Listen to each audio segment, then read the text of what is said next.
Oi, gente, 31 de agosto, quarta-feira. Obrigadíssimo pela sua companhia. Essa quarta começando e a gente juntinho aqui no Manhã no Ar. Muito obrigada, a gente vai ficar juntos. Nós vamos ficar juntos até 8 horas da manhã. Olha só os destaques que nós preparamos na edição de hoje para você. Tubulação da Manaus Ambiental rompe e deixa mais de 30 bairros sem abastecimento de água na capital. Trabalhadores da concessionária passaram a noite tentando aí solucionar o problema, mas a previsão é que o serviço só volte mesmo hoje. Casos de chikungunya aumentam no Amazonas. Os registros estão 50 vezes maiores em relação ao ano passado. O julgamento final do impeachment da presidente afastada Dilma Rousseff chega ao fim hoje. Daqui a pouco, Manhã no Ar traz os detalhes do processo, fala sobre as consequências desse resultado para o país. No quadro Na Ponta do Lápis, vamos falar sobre parcelamento de compras. Você tem pago suas contas como, hein? À vista ou no cartão? Se essa questão ainda gera muitas dúvidas em você, a gente traz dicas para equilibrar os gastos. Isso e muito mais a partir de agora. Manhã no Ar, seu dia começa aqui.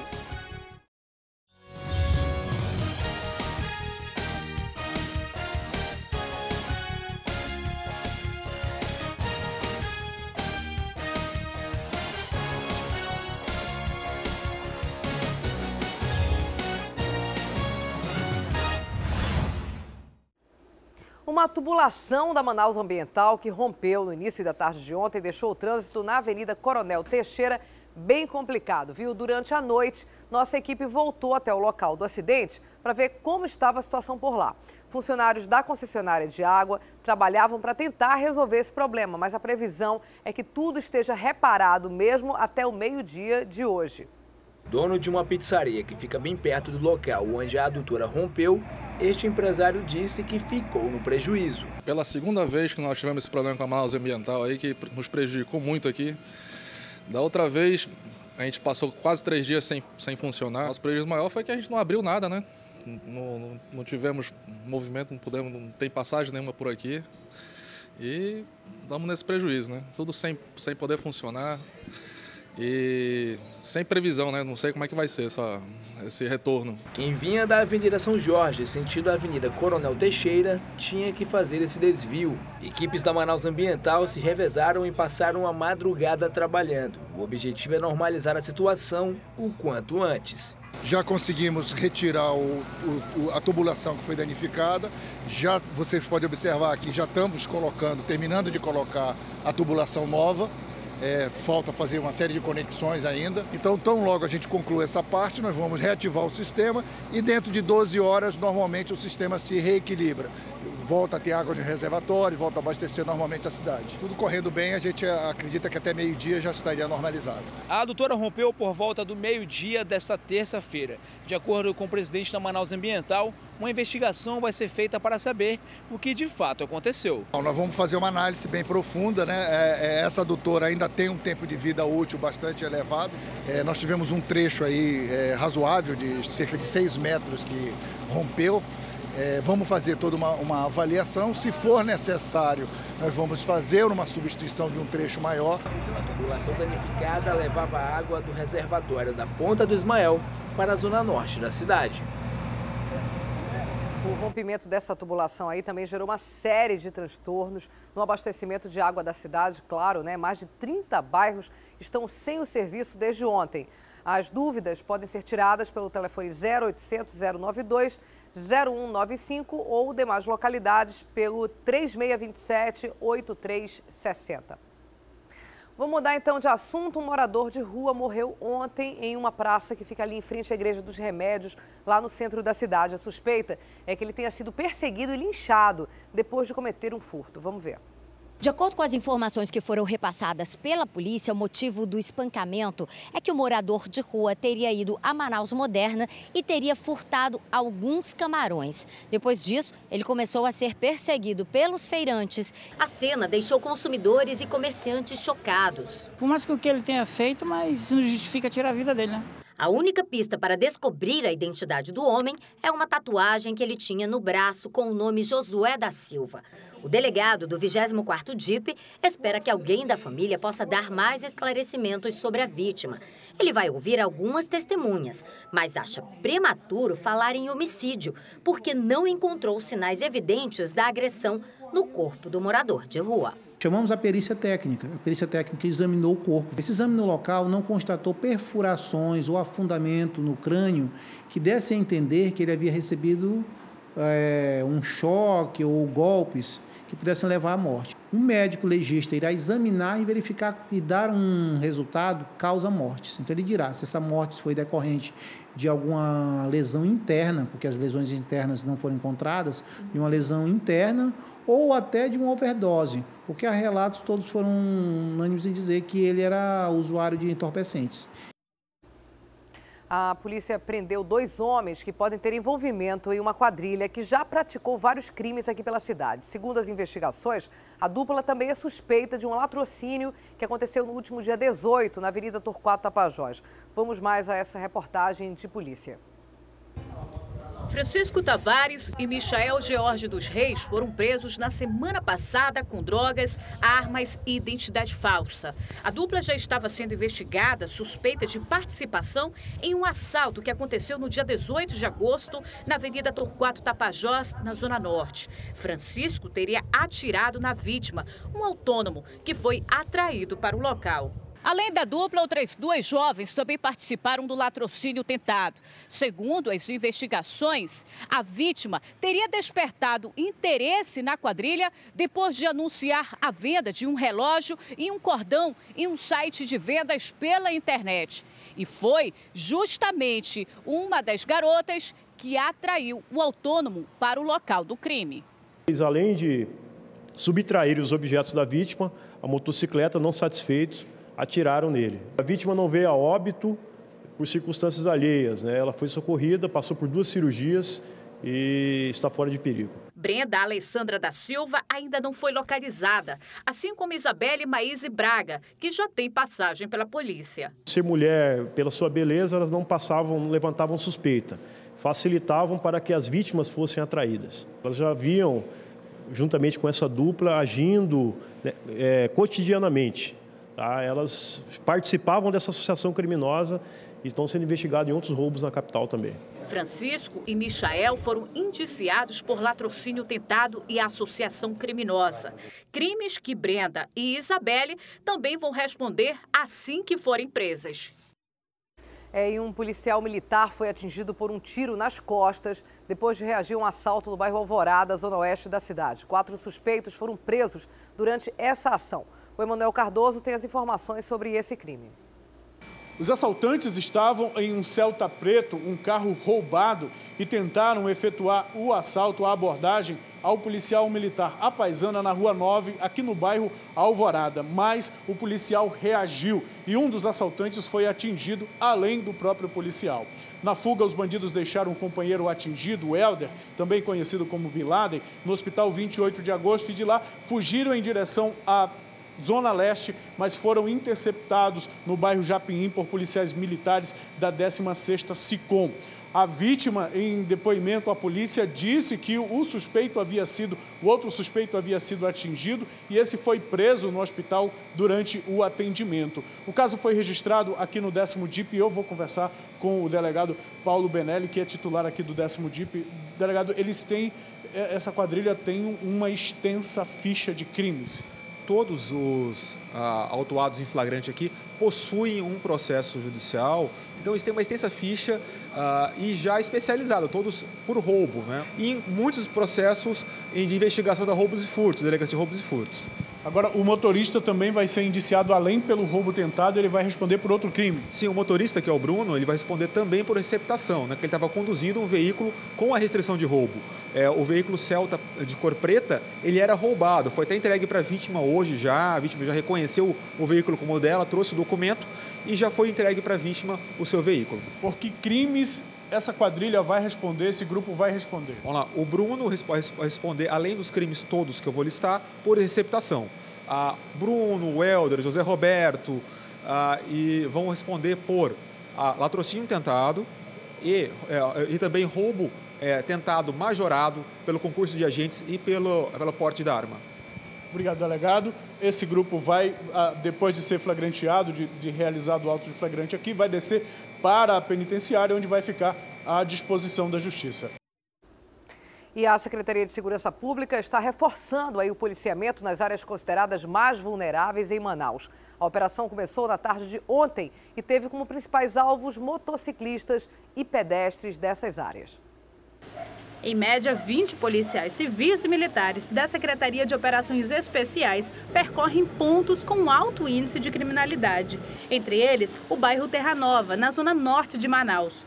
É um local onde se evidenciou uma boa quantidade dos homicídios que são praticados na capital e também identificamos através de boletins de ocorrências de moradores, né, uma boa quantidade de roubos. Os alvos principais da operação são motociclistas e pessoas em atitude suspeita para a polícia. As áreas comerciais também receberam reforço na segurança. Várias lojas foram assaltadas aqui perto nesse dia, mas à noite. É assalto o tempo todo. Saiu aqui, já estão sendo assaltados. É de dia, é de tarde, é de noite, leva o bolsa, leva tudo do pessoal. A ação também é realizada em outros pontos da cidade. Já estamos fazendo um trabalho também há alguns dias no conjunto Jardim Oriente, que fica lá no Parque 10, que nós estamos fazendo aquele trabalho na M10, né, na linha de ônibus que faz o trajeto até o quilômetro 49. Então, a Secretaria de Segurança, através da CEOP, está dando sempre esse apoio, esse reforço ao trabalho feito pela Polícia Militar no policiamento ostensivo. Empresa de reciclagem pega fogo no bairro Nova Vitória, zona leste da cidade. A gente tem imagens para você. Olha só, de acordo com o Corpo de Bombeiros, na empresa Recicle Mais, existia uma quantidade relevante de material inflamável. Claro, trabalhavam ali com material de reciclagem, geralmente tem muito isopor, muito plástico, né? Isso fez com que as chamas se espalhassem mais rápido ainda. Não houve feridos, apenas danos materiais. Cerca de 15 mil litros de água foram usados para tentar aí controlar as chamas. As causas do incêndio ainda vão ser investigadas. Um monitoramento do Ministério da Saúde apontou que nesse ano o número de casos de febre chikungunya no Amazonas está mais de 50 vezes maior que no ano passado. Os dados preocupam, claro, e especialistas alertam que a única maneira de se prevenir da doença é combatendo o mosquito transmissor. A gente sabe que todos nós devemos fazer isso nas nossas casas, né? Vamos ver a reportagem. Aedes aegypti, o vetor de 3 vírus diferentes, da dengue, zika e chikungunya. E é esse último que mais preocupa. Só nos primeiros 6 meses deste ano, já foram registrados 568 casos no Amazonas. No mesmo período de 2015, foram apenas 11. Ou seja, o número está 51 vezes maior. E esse aumento tem motivo. É um vírus novo, população altamente suscetível. Então, o que se vinha observando em todo o Brasil é exatamente um aumento significativo da ocorrência do vírus chikungunya e, principalmente no Nordeste brasileiro, esse aumento ele está acompanhado de complicações, de óbitos. Um dos problemas é identificar a doença, já que os sintomas são muito parecidos com os da dengue e do zika vírus. No caso da chikungunya, além da febre, as dores nas articulações são mais intensas. Ainda não existe vacina. O único jeito de se prevenir é combatendo o mosquito transmissor. Temos que, exatamente, pelo menos uma vez por semana, verificar o nosso ambiente doméstico, o nosso ambiente de trabalho, eliminar todo e qualquer possível criadouro do mosquito da dengue. Olha, quem precisa pegar ônibus aqui em Manaus, muitas vezes precisa ficar aí embaixo do sol, da chuva, para chegar ao destino final, né? Isso porque a maior parte das paradas não possui um abrigo para usuários do transporte coletivo, é pelo menos o que reclama a população. O problema faz com que a espera pelo ônibus acabe ficando muito mais cansativa. A gente vê agora na reportagem da Catiana Pontes e do Ivonei Oliveira. Essa é a Avenida Nossa Senhora da Conceição, uma das principais e mais movimentadas do bairro Cidade de Deus. Ao longo da via, várias paradas de ônibus, mas nenhuma com abrigo. Nesse ponto aqui, as pessoas só sabem que há uma parada por causa da placa. Quem espera por um coletivo tem que se adequar às condições do local. A falta de paradas de ônibus adequadas aqui no bairro Cidade de Deus é um problema antigo. Essa aqui, por exemplo, fica bem ao lado da reserva Adolfo Duque. Os moradores, usuários do sistema de transporte coletivo se viram como podem. Alguns chegaram Até fazer esse banco improvisado para poder esperar pelo coletivo. Quem vem de longe, como a família de Edicleia, sofre ainda mais. Além de ter que andar muito até o ponto, quando chega à parada, não conseguem sentar. Isso sem contar a exposição ao sol e à chuva. É o jeito, né? Não tem outro jeito. E se chover? Se chover, é o jeito de esperar, né? Trazer uma sombrinha, qualquer coisa para cobrir as crianças. Mas não é só a zona norte da cidade que sofre com a falta de abrigos, não. Na Avenida Efigênio Salles, na zona centro-sul, o problema se repete. As residências de luxo e até o prédio do Tribunal de Contas do Estado se contrastam com as paradas que existem por aqui. Pelo menos uma cobertura para a pessoa se esconder do sol. Complicado. Cansado de esperar pelo coletivo, Josué não viu outra alternativa. Acabou usando essa árvore como assento até a chegada do ônibus. Bairro Nobre de Manaus, né? E essa vergonha que não tem parada para os usuários de ônibus ficar esperando o transporte coletivo. Foi por conta da falta de abrigos adequados que moradores aqui do conjunto Ribeiro Júnior, no bairro Cidade Nova 1, na zona norte de Manaus, se reuniram para melhorar a cara dessa parada de ônibus que fica aqui na Avenida Fênix. É uma parada bem diferente do que a gente está acostumado a ver por aí. Olha só, ela tem até revistas. Quem fica aqui aguardando por um ônibus, por exemplo, fica passando tempo lendo uma revista ou até mesmo um livro. Assim ficou mais fácil. Muito mais fácil. Passa o tempo, nós não sentimos tanto a demora dos ônibus, né? Eu tenho uma netinha, ela chega aqui, ela já começa a pedir os livros para ver as historinhas, tem bastante. E como vocês podem ver, ficou muito bom para todos nós. Mas existem algumas regras para quem usa esse ponto. Não pode levar as revistas e, principalmente, zelar pelo patrimônio que é de todos. Tomara que as pessoas continuem cooperando, né? Em nota, a SMTU disse que existe um projeto para construir 200 abrigos na cidade, mas aguarda um processo licitatório que será realizado pela Seminf. Quanto aos abrigos na Avenida Efigênio Salles, a superintendência vai mandar equipes para verificar a situação e a gente, claro, também continua acompanhando.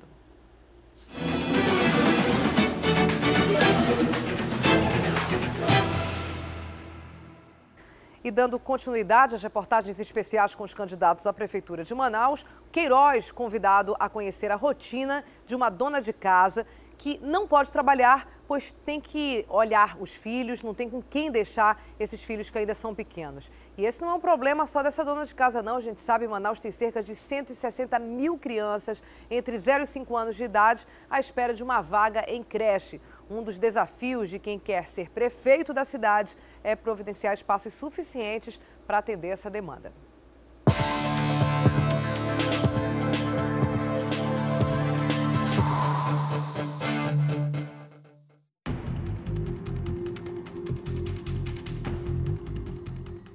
Bem, agora são 5h30 da manhã, o dia está clareando e nós estamos chegando aqui na Rua dos Milionários.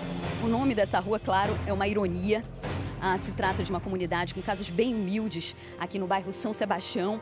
E a gente veio conhecer de perto a história da dona Jaciete, uma dona de casa que já foi empregada doméstica, agora ela não está trabalhando porque está com filhos pequenos.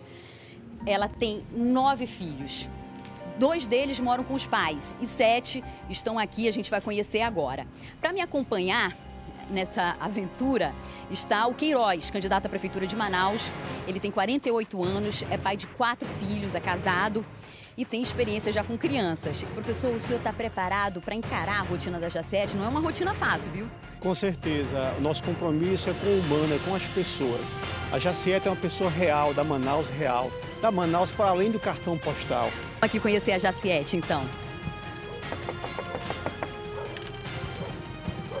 Opa, bom dia. Tudo bem, Jaciete? A família nos recebe com muita boa vontade. A maioria das crianças ainda dorme, mas Jaciete já está na batalha. Afinal de contas, ela tem 3 crianças e uma adolescente que vão à escola logo cedo. Como a casa tem apenas 2 cômodos, há um ritual pela manhã.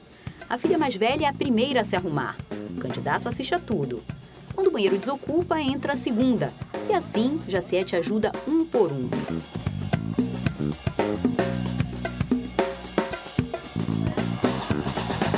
O marido Humberto divide as tarefas com ela, mas a mãe é sempre a mais requisitada. Os filhos maiores vão sozinhos para a escola. Os 2 menores, ela faz questão de acompanhar.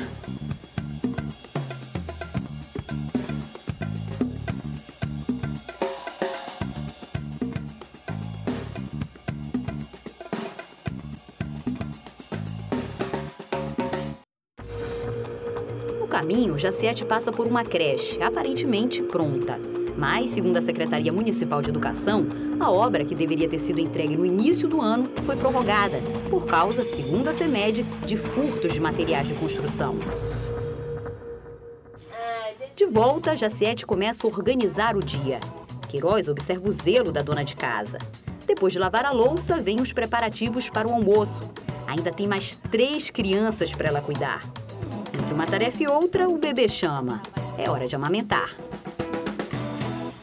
O trabalho está só começando? Só começando. Ainda tem round pela frente ainda. Porque tem que dar banho no Miguel, arrumar ele, arrumar a Jamile daqui a pouquinho, que saiu lá, não aceita o pai dela, tem que dar banho, arrumar ela. Aí depois preparar o almoço, que aquele baixinho ali vai acordar, já vai tomar o banho, já tomar o café, espera uns meia hora e você arruma para ir para a escola. Você estava me falando que gostaria de poder trabalhar, né? Para trabalhar, você teria que ter um local para deixar esses 3 pequenos, não é isso? Isso mudaria a tua vida? Mudaria. Se eu tivesse um local para me deixar eles de confiança, assim, um local para se pegar no final da tarde, mudaria muito. Me ajudaria bastante, porque eu saía despreocupada para trabalhar e no final da tarde eu voltaria para pegar. Jaciete não pode conversar muito, o dever já chama. João Miguel precisa ser lavado. Quem está por perto acaba dando uma força. Mas é a vez do candidato encarar a realidade. Esse é o João Miguel. Tá bom em você, João? É lembrar meus filhos, meus netos. Ah, não, ok. Tá aqui, João. Tá aqui. Oh, meu Deus. Mesmo um pouco desajeitado, o prefeiturável decidiu fazer o serviço completo. Colocou a fralda, acalentou. Experiência que ele promete não esquecer se for eleito.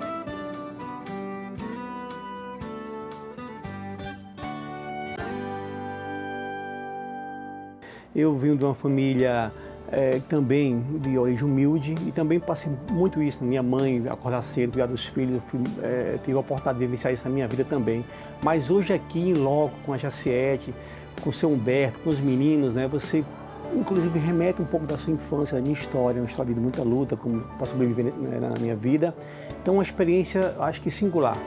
Por lei, a atribuição de construir creches é do município. Até hoje, Manaus só tem 13 creches. Esse é um número irrisório, né? Muito pequeno diante da demanda enorme. Milhares de mulheres vivem o que a Jaciete vive. O que o senhor pode dizer para essas mulheres?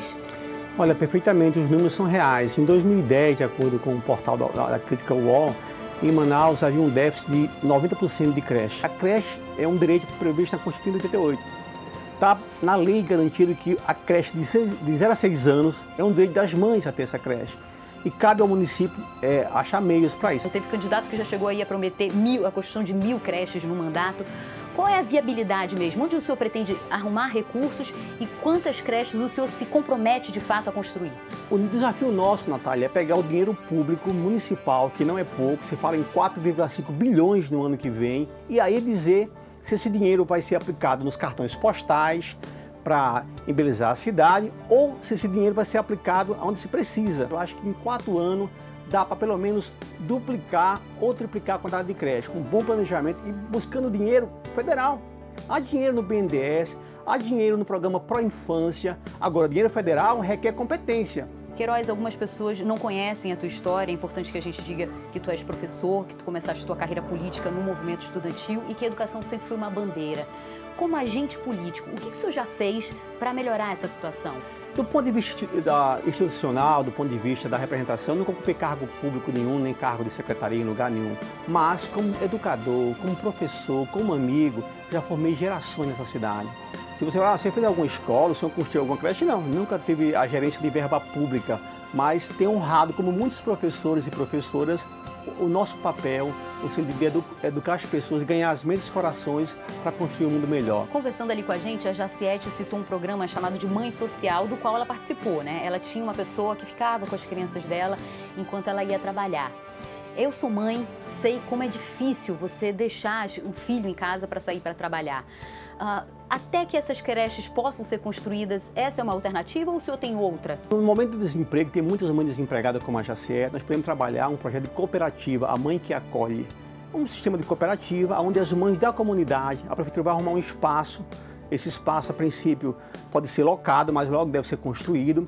E esse espaço, ele vai ao mesmo tempo gerar emprego para as mães da comunidade, ok? E vai acolher as crianças. Lembra um pouco também a Mãe Social, mas um projeto mais arrojado, mais robusto. A diferença é que a Mãe Social, ela cuidava das crianças na própria casa, não é isso? Ela abria as portas da casa dela para receber crianças de outras mulheres. Esse seria uma espécie de creche também? É um desafio, seria um espaço um pouco mais estruturado, né? Não é a creche ainda como um centro social, um espaço de repente que já até social, existe. Que pode ser locado no bairro, né, no prazo mínimo, não pode ficar vivendo de locação de espaço de forma eterna, porque é a questão imediata. A questão da Jaciete é para onde? Quer fazer uma pergunta para o Queiroz? Gostaria de fazer uma pergunta. Você falou da Mãe que Acolhe. Como é que você planejaria esse Mãe que Acolhe? Já é para agora ou não vai demorar também com umas creches? A Mãe que Acolhe, ela é, na verdade, uma visão nova de percepção. A Mãe Social, a criança ficava na casa da pessoa, da mãe, que muitas vezes não tem uma estrutura, um banheiro adequado, a questão sanitária adequada, então é dar um espaço. O diferencial está aí na Mãe que Acolhe do nosso projeto. É um espaço locado a curto prazo, ok? Essa mãe que acolhe vai ser as mães da comunidade, que são desempregadas, que vão se ajudar mutuamente. Essa ideia é possível e não sai muito caro, não. Bom, para a gente encerrar, Queiroz, algum dos seus filhos estudou ou estuda em escola pública? Que escola a gente pode prometer para o João Miguel e para os outros filhos da Jaciete, caso o senhor seja eleito? Os meus filhos todos passaram para a escola pública. A educação, Jaciete, é a maior ferramenta que alguém pode dar aos filhos para se libertar. Porém, a educação não pode ser só para o mercado de trabalho. Tem que educar para emancipar as pessoas, para as pessoas construir um mundo melhor, respeitar a diversidade, respeitar as necessidades dos outros. E a escola nossa é a escola humana, que vai acolher as pessoas. Essa escola hoje fechada para a comunidade, uma escola que é uma clausura, não pode ser. Uma escola nossa é humana, onde a comunidade vê na escola que ela pertence à escola e a escola pertence a essa pessoa. Eu estou aqui muito emocionado com a sua família, vendo aqui na realidade o que é a Manaus esquecida. Essa é a Manaus que é esquecida. Manaus é muito mais que o cartão postal. Manaus não é só a Ponta Negra. Manaus são pessoas como você e como a sua família. Então o nosso compromisso como educador não poderia fugir esse compromisso de ter uma escola humana. Esse compromisso nosso, uma escola que a pessoa sinta satisfação. Essa é a minha escola. Dá para fazer, nós vamos fazer e vai dar certo.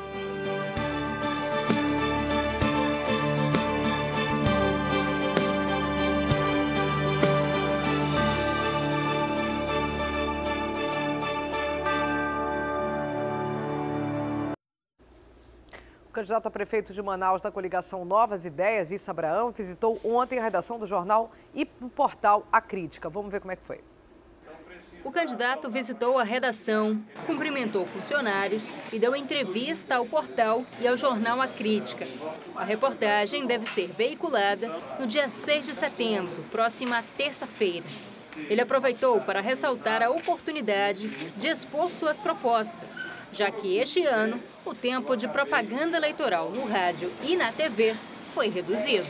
Importância total, primeiro porque a campanha é curta, o tempo de TV é curto, e quando a gente visita veículos de comunicação que dão a chance da gente emitir as nossas propostas no maior tempo e com mais clareza, a gente fica muito feliz porque entende que isso é um serviço que, no caso, o Grupo A Crítica está fazendo à democracia e às eleições da cidade de Manaus.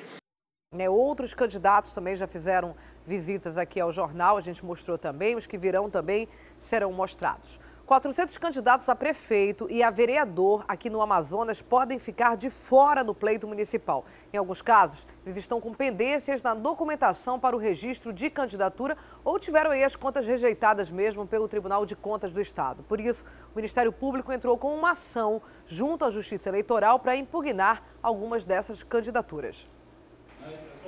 O balanço é provisório e pode aumentar até o fim desta semana, porque ainda falta ser concluída a análise dos registros em 10 municípios. Mas até agora, de acordo com o Ministério Público Estadual, 122 candidaturas para essas eleições estão impugnadas na capital e 301 no interior. A principal carro-chefe deles é a condenação pelo Tribunal de Contas do Estado nas contas dos gestores públicos.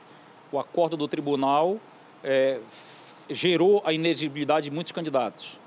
Há também, na parte dos partidos, o não cumprimento da cota de gênero, de 30% para as mulheres e 70% para os homens. Existe um conjunto de outras, mas eu diria que essas duas são as mais importantes irregularidades constatadas nas impugnações. Também foram verificadas irregularidades em 63 alianças no interior. Alguns partidos esqueceram até de anexar a ata das convenções na hora de enviar ao TRE o demonstrativo de regularidade de aliança partidária. Os candidatos que tiveram as impugnações feitas pelo Ministério Público ou por um outro candidato, a partir da decisão que o juiz tomar, se o juiz confirmar a pretensão de impugnação, restará a eles recorrer.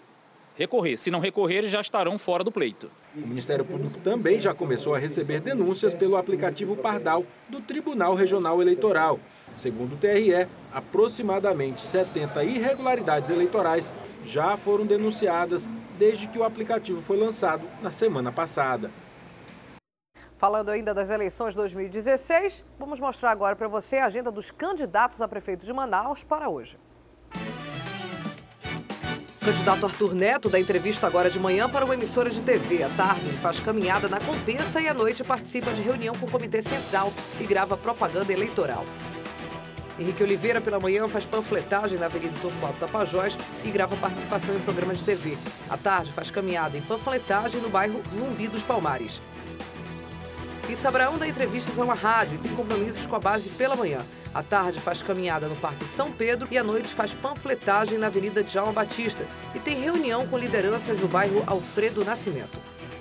José Ricardo faz minicomício agora de manhã na Feira do Manoa, na Zona Norte. À tarde faz outro minicomício no conjunto Nova Cidade, também na Zona Norte. À noite tem reuniões com professores no bairro Cidade Nova e comunitários no Francisca Mendes.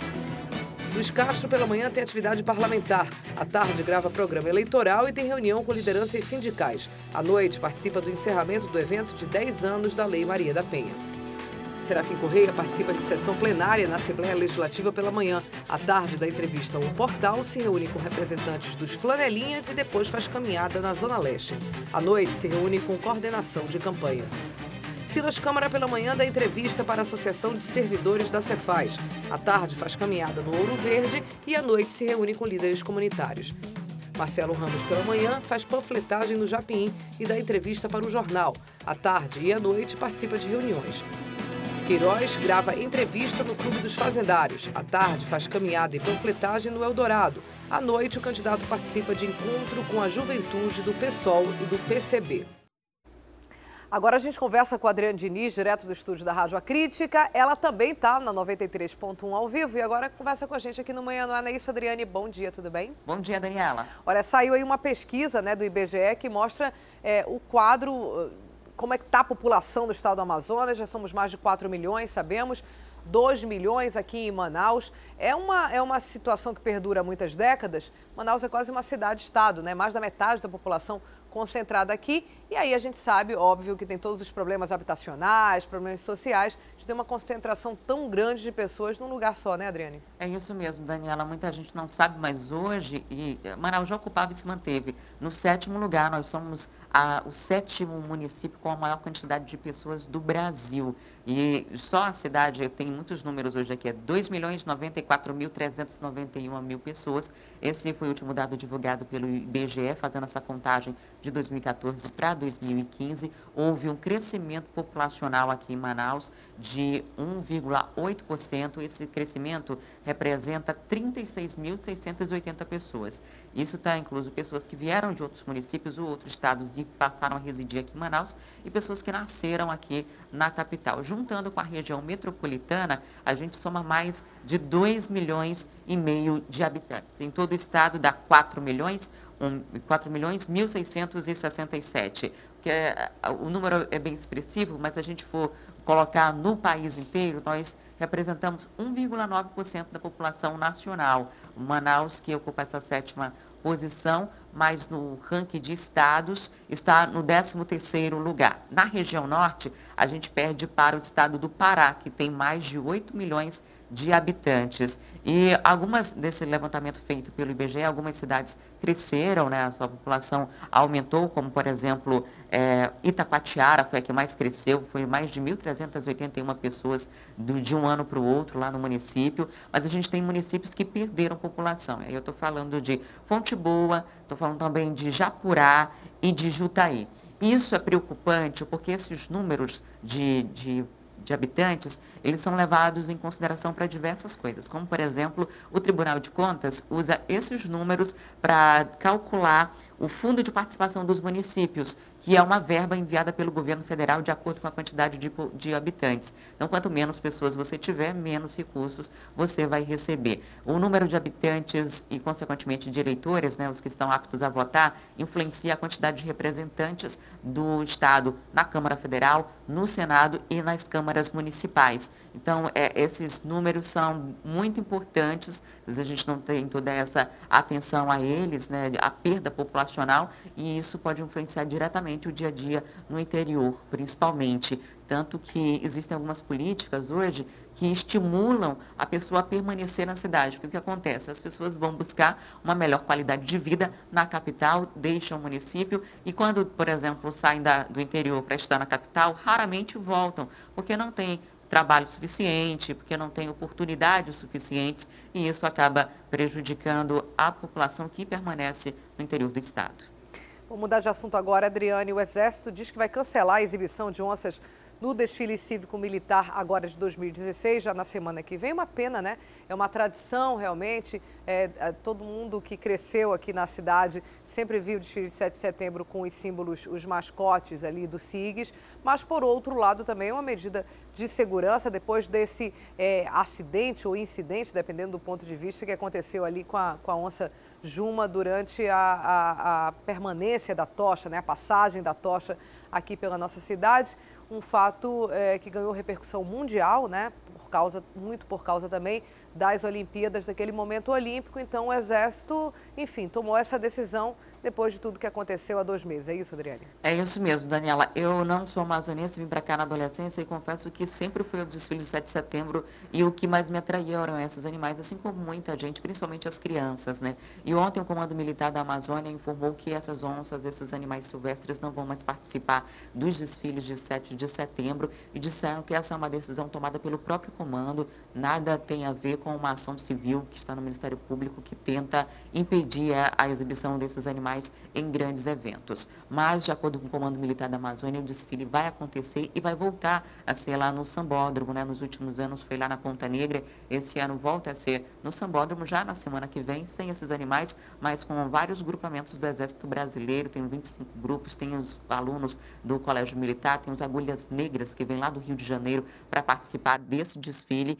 e a informação assim, que modifica, além do local que volta a ser no Sambódromo, é de fato que esses animais não vão estar mais no desfile, que é uma luta antiga dos movimentos ambientais, né, dos movimentos de preservação dos animais, e eles tentam impedir que esses animais sejam expostos dessa forma, dizem que é um estresse desnecessário para o animal. Do outro lado, o Comando Militar da Amazônia, ele não mantém esses animais em cativeiro por acaso, ele resgata esses animais que foram, de alguma forma, tirados do seu habitat natural. Por exemplo, a onça mãe ali morreu, o filhotinho foi criado pela comunidade, numa casa no interior, e de repente cresceu e não tem mais condições de ficar ali, mas também não tem condições de voltar à natureza. Então, esse animal ele é cuidado por veterinários, tem toda uma equipe que dá o suporte a esses animais que ficam ali no SIGs, por exemplo. E agora eles vão permanecer por lá, permanecer tendo esses mesmos cuidados, mas não vão ter mais essa exposição em grandes eventos, pelo menos por enquanto. Obrigada, Adriane Diniz. É uma pena realmente, né? Porque a gente sabe que era uma atração a mais, mas também a gente entende os motivos. E se for por questão de segurança, tanto das pessoas quanto também a manutenção aí da vida desses animais, são medidas que são necessárias. Obrigada, ótima quarta para você e para todo mundo que acompanha a gente agora pela Rádio Acrítica. Até amanhã. Até mais.